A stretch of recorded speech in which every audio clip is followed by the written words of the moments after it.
Hey everyone, welcome back to theclinicaltrialsguru.com. Again, that website address is theclinicaltrialsguru.com. I'm very blessed to be interviewing Adrian Hampshire from BioPharm Systems, and we're going to talk about what BioPharm Systems is. But Adrian is the managing director for EMEA for BioPharm Systems, and that includes Europe, the Middle East, and Africa. And he's going to talk about what BioPharm System is, because in this world of clinical trials, there's many different aspects that go along with it. And BioPharm System plays a crucial role in a very important aspect of IT, information technology. And Adrian's going to kind of shed some light on what BioPharm System does, a little bit of its history, and also what role it serves in this clinical trial space. So thank you very much, Adrian, for coming on. It's my pleasure. Let's get right into it. So what is BioPharm Systems for those people watching out there that have no idea? So for those who don't know BioPharm Systems, we're an IT consulting company. We're also a managed service provider. We focus on providing services to the life sciences industry. And those services are delivered principally to pharmaceutical companies, biotechs, med device companies, CROs, and indeed academic and governmental organizations. So quite a wide range. Mm-hmm. And when was it founded? Just give us a little bit of the background behind how it was founded and why it was founded, things like that. So it was founded way back in 1995 by the owner of the business, Alex Sefanoff. I believe that Alex was working for Oracle in those days and decided to set up in his own. And he's grown the company steadily since 1995, principally from a US base in California, but more recently, as of the back end of 2009, we set up a European base based out of Oxford in the UK. And that's the focus of my side of the business. Mm-hmm. And then why was it founded? What was the reason behind it being founded? 1995 seems like so long ago now, the way technology moves. I mean, it was ages ago as far as technology is concerned. Well, and when I come to list all of the things we've expanded to, you'll see quite how much water has gone under the bridge since. So, at a detailed level, we founded the company, or rather Alex founded the company, to provide a layer of services in order to help people implement what are really quite complex software systems, such as Oracle Clinical.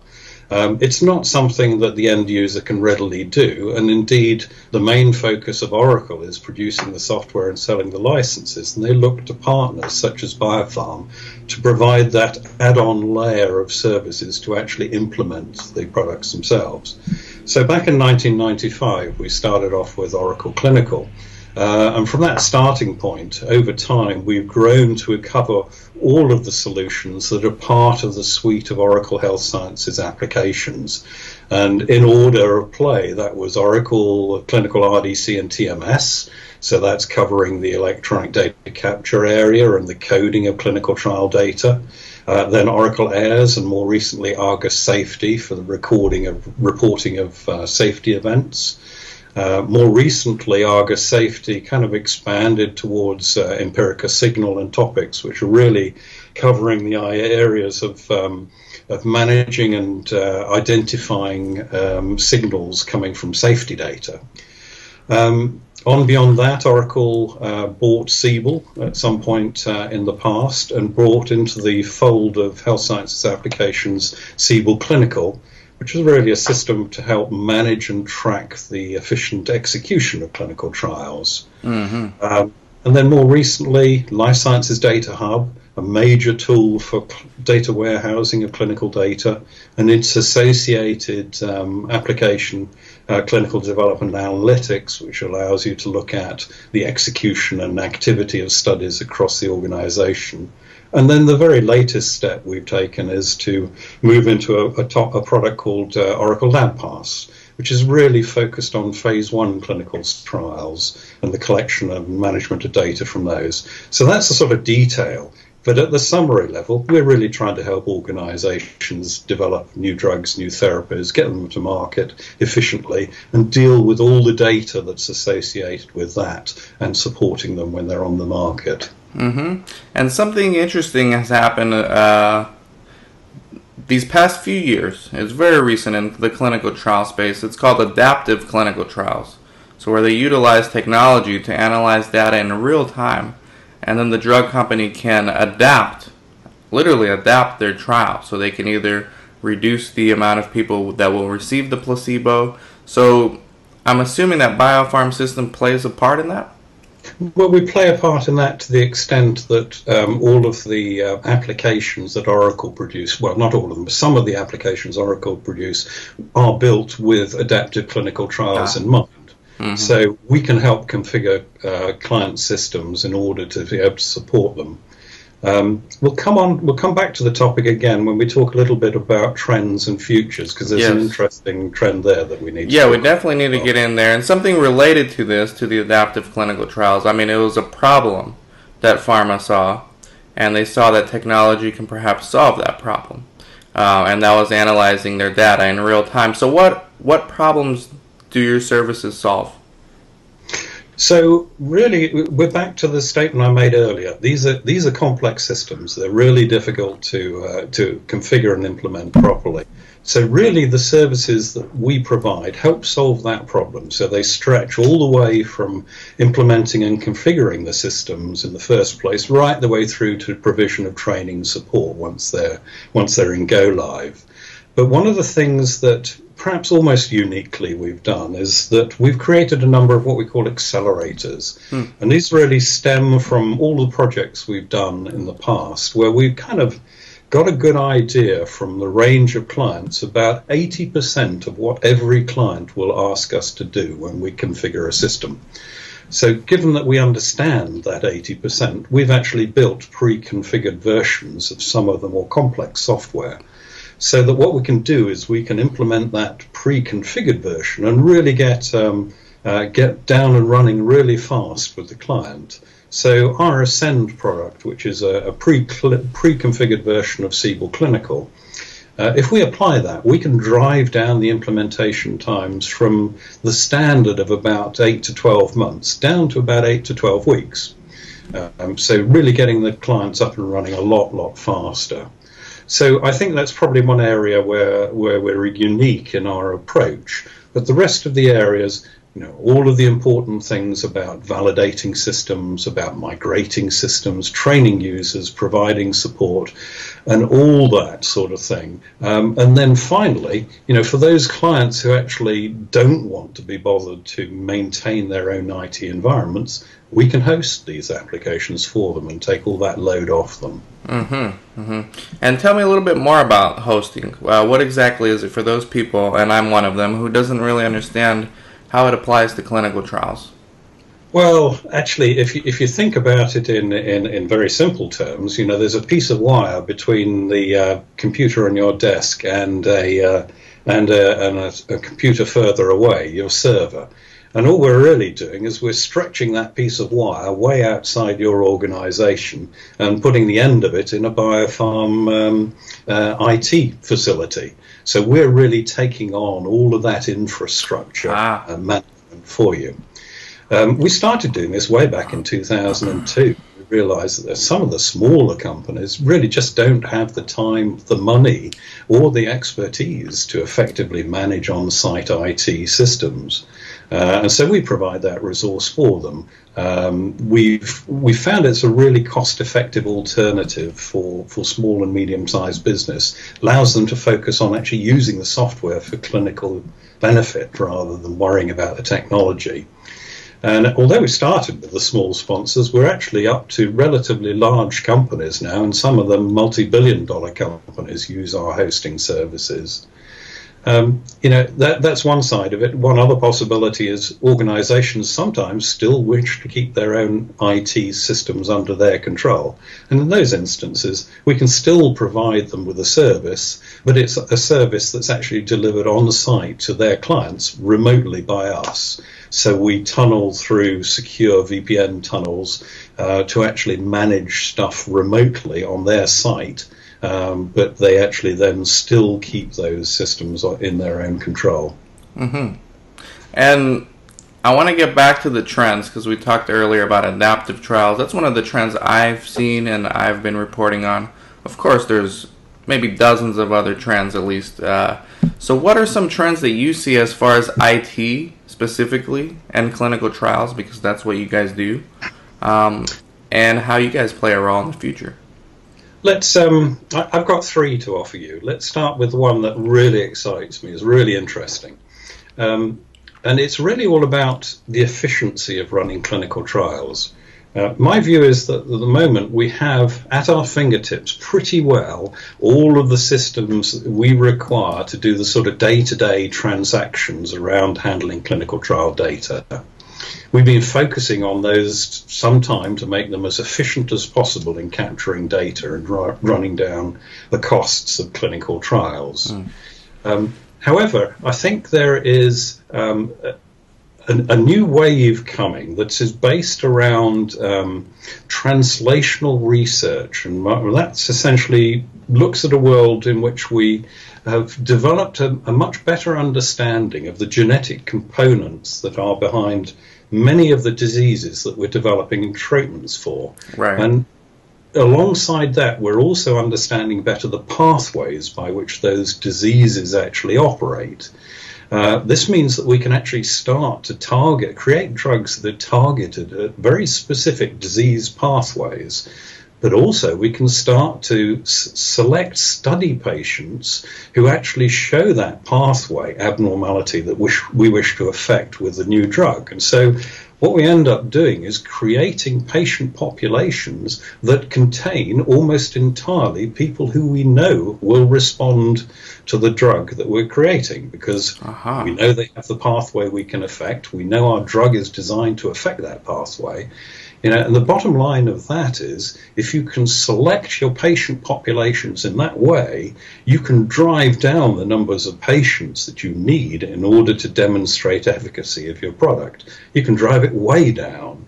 And as a result, the amount of time you need to take to undertake a trial to get to the end point and the number of patients you need in that trial is greatly reduced. So I think translational research is going to have a really major effect on how we undertake clinical trials. And for those who don't understand, can you explain a little bit of what translational research is, just in simple terms? Well, in simple terms, back to what I was saying. So translational research is all about understanding the genetic component behind the disease that you're studying. Okay. So if you look at the human genome, the purpose of the human genome, the genes on the human genome, is really to create proteins. And if you can understand the pathway by which those proteins are created, and then understand the abnormalities that happen that result in the change in that pathway and the disease that comes out of that, then you can actually start to say, all right, I can create a drug that affects that very specific pathway or that abnormal pathway, and that alone. So you have drugs that are much more closely targeted to the disease state you're trying to influence. Yes, very good. Okay, so that's the first trend. The second trend, I think, is all about getting value out of the data that we're collecting. So we collect a whole lot of data at the moment around clinical trials and associated systems. And in my view, those are held rather largely in discrete systems. So, you've got the safety data in the safety system, you've got the clinical trial data in the EDC system, you've got your execution and management data in your CTMS, and it all sounds like a load of silos. If you really want to get value out of the data that we're collecting on the clinical trials, we need to break down those silos and pull all of those data together. in a place where we can then do analysis and reporting on the data. And that really is the driver behind clinical data warehousing, and particularly the LSH product that Oracle has. That's one driver, just for the efficiency of the organizations handling their own clinical trial data. But a further driver actually comes from the regulators themselves. On behalf of the general public, they are driving the industry to take much more of a holistic risk-based approach to drug development. So we understand much better what the risks are in the drugs that we're developing, and how can we actually control and mitigate those risks. And you can't do that if you've got your data scattered across all sorts of discrete silos of systems. So my second trend is much more of a trend of pulling data out of those silos, putting them together into single comprehensive data warehouses of clinical data, from which then you can do some really interesting analysis and reporting that's going to show the risks that you have for your study, your trial, your drug. So that's my second big trend. And my third is one that we're seeing not just in the pharmaceutical industry, but across many other industries, which is a move towards getting rid of the business of managing the IT systems behind data and pushing those out to services that are specialized in doing that. And it's a bit, going back a bit to the hosting that we were talking about earlier. So my third trend is much more of a move towards what people are calling software as a service. Mm-hmm. This isn't necessarily a new move, but it's one where we've seen a lot of change over the very recent time, where people are really starting to move from managing their own systems to actually handing that off to people like BioPharm to actually do it. So as we said earlier, we started our first hosting client back in 2002, and it took us almost 3 years to get the next hosting client. It really wasn't that big an interest. But nowadays, almost half of our new clients actually prefer us to host and implement their systems in our state-of-the-art, highly secure data centers, rather than them having to actually do that for themselves. So that's a trend that I think it's been going for a long time, but it's really coming to fruition now. Mm-hmm. So those are trends. Yeah, and as far as these trends are concerned, I'm assuming that BioPharm system is doing something towards working on these trends, providing services. Can you kind of explain, maybe give some examples of some of the things you guys are doing as far as these trends are concerned? Well, if we take, let's take them in reverse order, because we can dispose of the software as a service one, in that we are providing software as a services already, have been doing it for some time. That's more of a trend that is now just maturing nicely. So we provide services around that. The one I spoke of previously about the data warehousing, we have an expert practice in clinical data warehousing and analytics. They specialize particularly in the Oracle Life Sciences Data Hub tool that Oracle produced and have produced some time ago.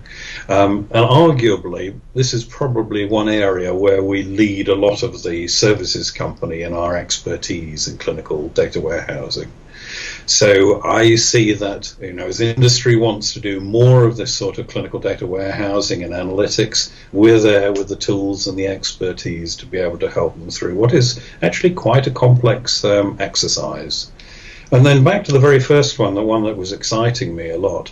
Again, our partner, Oracle, is actually producing some really interesting tools that address this area particularly. And those tools really come out of enterprise healthcare analytics, where again you are trying to deal with very large masses of data in a particular healthcare environment, so you can actually do analysis and reporting. And this may be to the benefit of the payers and insurers in the US, but also, if you layer on top of that the vast amount of data that comes out of the genetics world that's going to be a part of translational research, then you've got some real big challenges Oracle have solved a lot of those challenges with some of their hardware and software solutions for handling mass data. And we're working with Oracle on being able to bring to the market some services and tools around that Oracle set. So in both of those three areas, we have things to offer, and we're being very active in those areas. Mm-hmm. And Adrian, I'm really glad I can bring on experts, because clinical trials, it's very fragmented. There's different parts, lots of moving parts, and IT is one of them, and I am no expert. So I'm very thankful that I have guest experts come on who can share to my audience what these things are as far as IT technology and trends, because I think it's important. It's definitely the wave of the future, and my audience needs to understand these kind of things. And one of the last questions I have to ask you is, typically, and you can name names if you want to, who are some of your clients? What type of companies call you guys and say, I need help with my IT? Well, actually, any company, almost any company you can imagine. You know, I gave you the list right back at the beginning. Pharmaceutical companies, biotech companies, med device companies, CROs, right down to academia and government organizations. You know, so the range of types is very wide, but the range of sizes is very wide. I won't name names, but we have very good relationships with some of the largest of the pharma organizations in the world. We have very good relationships with some of the startup companies in the world. You know, they all have this same problem. How do we deal with lots of complex data? Yes. I guess the only difference is how much of that data do they have to deal with. Right, right. And it's very important if you're, obviously this is the wave of the future, if you're a CRO, a pharma company, a biotech, a hospital. I mean, you know, why do these things on your own when you can outsource to a great company like BioPharm Systems? It's definitely going to get more complex, not less. Just like the internet in general. I mean, everything comes down to data. And at some point, it's already reached that point where the data is overwhelming. So you need some help to make sense of the data. Otherwise, it's useless. It's just as bad as if you didn't have the data. I'd add one thing to that, Dan, which is why go discover all of the problems again for yourself when actually there are organizations out there like us who've done it multiple times for other clients and know all the wrinkles and all the potholes and can help you avoid them. Yes. Well, thank you, Adrian Hampshire, again from BioPharm Systems for joining us. I wanted to plug all of our Clinical Trial Guru producers. $99. That's what the price is now for a lifetime membership. I'm only accepting $100. Okay, so at some point I'm going to raise the price. So you want to get in now. $99 for life. You get mentioned in every video. BioPharm Systems happens to be a guru producer, so thank you guys for that. And let me go through the list. It's Sarah Elizabeth Siegler, Resolve Research Solutions, Accurate Clinical Trials, Erdhart Clinical Trials, PTNR. We have Patrick Stone. We have Darshan Kulkarni at FDA Lawyers, BioPharm Systems, of course, Zymewire, Breakthrough Clinical Trials, and South Coast Clinical Trials. So if you're interested, send me an email, dan@theclinicaltrialsguru.com. Once again, thank you, Adrian, for joining us, and it's been a pleasure, and thank you for enlightening my audience on this complex topic, because it's important, yet many people don't understand because it's very specialized. That's my pleasure, Dan. We'll be very happy to help anybody who wants to contact us. And if they do want to contact you, what do they do? Okay, so the easiest way to do it is to go to the BioPharm website, www.biopharm.com, and there you'll be able to make contact with us either in the US or in Europe. The contact details are there. All the information about our services are there, or you can send an email to info@biopharm.com and we'll pick it up and respond quickly. Very good. Again, Adrian, thank you, and have a good evening over there. Thank you very much. You too. Bye-bye.